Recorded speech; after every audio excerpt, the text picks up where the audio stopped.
그러한데 주께서 이것들을 마음에 품으셨나이다.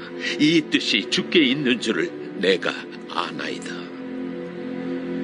내가 범죄하면 주께서 나를 죄인으로 인정하시고 내 죄악을 사하지 아니하시나이다. 내가 악하면 화가 있을 것이오며 내가 의로울지라도 머리를 들지 못하는 것은 내 속에 부끄러움이 가득하고 내 환난을 내 눈이 보기 때문이니이다. 내가 머리를 높이 들면 주께서 젊은 사자처럼 나를 사냥하시며 내게 주의 놀라움을 다시 나타내시나이다. 주께서 자주 증거하는 자를 바꾸어 나를 치시며 나를 향하여 진노를 더하시니 군대가 번갈아서 치는 것 같으니이다. 주께서 나를 대서 나오게 하셨으면 어찌함입니까? 그렇지 아니하셨더라면 내가 기운이 끊어져 아무 눈에도 보이지 아니하였을 것이라. 있어도 없던 것 같이 되어서 태에서 바로 무덤으로 옮겨졌으리이다. 내 날은 적지 아니하니까 그런즉 그치시고 나를 버려두사 잠시나마 평안하게 하시되 내가 돌아오지 못할 땅 곧 어둡고 죽음의 그늘진 땅으로 가기 전에 그리하옵소서. 땅은 어두워서 흑암 같고 죽음의 그늘이 져서 아무 구별이 없고 광명도 흑암 같으니이다.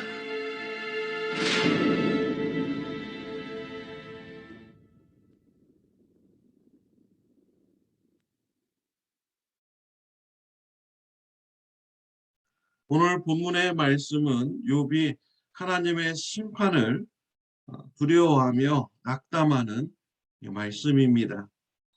욥은 기도로 하나님께 나아가서 자신의 고통을 호소하고 있습니다.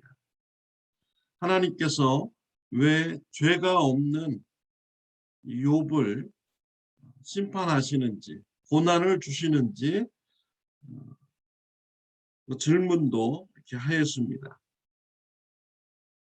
욥은 하나님께서 자신을 창조하여 주셨고 또 자신의 육과 영을 보호하여 주시는 이런 분이기 때문에 욥은 하나님 앞에서 자신이 죄인이 아니라는 것을 확신하고 있었습니다.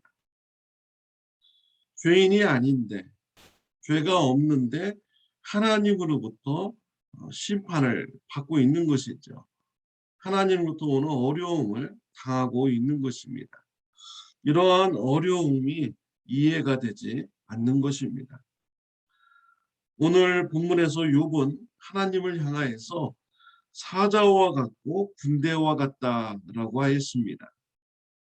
16절에 보면 내가 머리를 높이 들면 주께서 젊은 사자처럼 나를 사냥하시며 내게 주의 놀라움을 다시 나타내시니이다 라고 했습니다. 젊은 사자가 먹이를 사냥하듯이 욥을 바라보고 있다라는 것입니다. 하나님께서 젊은 사자처럼 욥을 바라보고 있다라는 것이죠.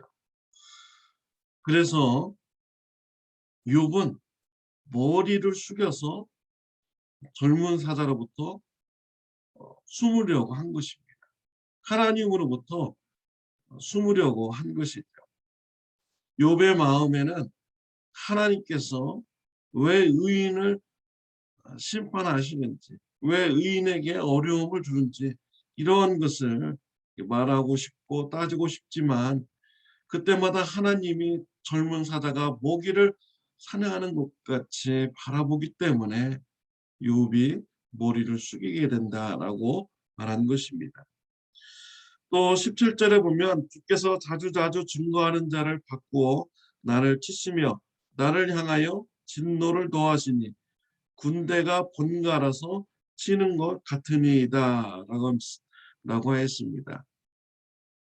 군대가 번갈아 가면서 공격을 하듯이 하나님께서 욥에게 어려움을 주고 계시다라고 말하고 있는 것입니다. 욥은 하나님의 심판으로 인해서 괴로워합니다. 왜 하나님께서 주께서 의로운 자를 심판하시고 어려움을 주시는지 이해가 되지 않고 두려운 것이지요. 욥이 왜 이해를 하지 못합니까? 욥도 인과응보의 그런 신앙관에 갇혀 있기 때문입니다.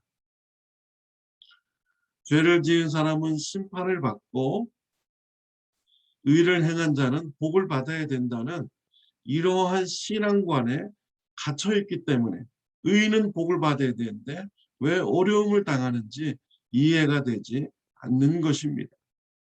욥도 다른 친구들과 같은 인과응보의 신앙관에 갇혀 있는 이런 사람인 것입니다.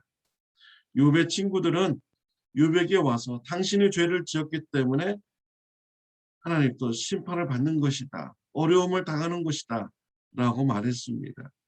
이때 욥은 그러한 것을 인정하지 않았죠. 그렇지만 이 욥은요, 왜 의인이 어려움을 당해야 되는지 이해가 되지 않는 것입니다. 그러니까 욥도 인과응보의 그런 신앙관에 갇혀 있었기 때문에 이해가 되지 않는 것이죠. 의인도 어려움을 당할 수 있습니다. 의인도 하나님으로부터 심판받을 수 있습니다. 우리 예수님을 보십시오. 예수님은 죄가 없으신 분입니다. 의인이십니다. 그럼에도 불구하고 십자가에서 고난을 받으셨습니다. 이것이 바로 하나님의 뜻입니다. 하나님은 예수님께서 우리의 모든 죄를 대신 지시고 대신 심판받기를 원하셨습니다. 그러므로써 우리의 죄가 하나님으로부터 용서함 받는 이런 길이 열리기를 하나님께서 원하셨습니다. 이것이 바로 예수님을 향한 하나님의 뜻입니다. 의인도 하나님으로부터 심판받을 수 있습니다. 예수님의 십자가 부활 사건 때문에 저와 여러분들이 죄에서 구원받게 된 것입니다. 또한 예수님께서도 십자가와 부활 때문에 우리 모든 사람들로부터 그리스도다, 주다, 하나님의 아들이시다 라고 인정을 받고 높임을 받게 되는 것입니다. 사도 바울도 하나님으로부터 오는 몸에 가시가 있었습니다. 하나님께서는 바울에게 겸손하게 하려고, 교만하지 않게 하려고 몸에 가시를 주었습니다. 이와 같이 의인도 하나님부터 오는 고난을 받을 수가 있습니다. 심판을 받을 수가 있는 것입니다. 내가 이해할 수 없는 고난 가운데 있을 때 우리는 어떻게 해야 합니까? 그 고난을 인내해야 합니다. 하나님의 뜻이 이루어지기를 소망하며 기도하며 고난을 인내해야 합니다. 그리고 그 고난의 아픔을 가지고 하나님 앞에 솔직히 나아가서 기도로 아뢰야 합니다. 욥과 같이 하나님을 붙잡아야 합니다. 욥은 고통이 힘들어서 차라리 인생을 끝내달라고 간구합니다. 20절에 보면 내 날은 적지 아니하니까 그런즉 그치시고 나를 버려두사 잠시나마 평안하게 하시되 라고 했습니다. 욥이 얼마나 고통스러운지 죽음으로써 나를 평안하게 해주세요 라고 하나님께 기도를 드린 것입니다. 욥은요 끝까지 하나님만 붙잡았습니다. 하나님께 해결이 있음을 알고 하나님께 답이 있음을 알고 끝까지 하나님만 붙잡았습니다. 저와 여러분들도 이와 같은 욥의 신앙이 있으시기를 바랍니다.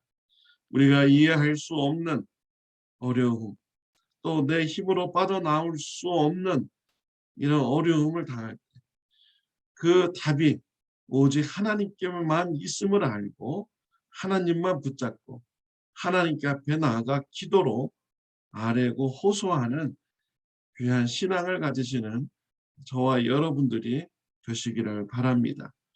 우리 예수님께서도 십자가의 고난 가운데서 하나님을 찾았습니다. 하나님께 부르짖었습니다.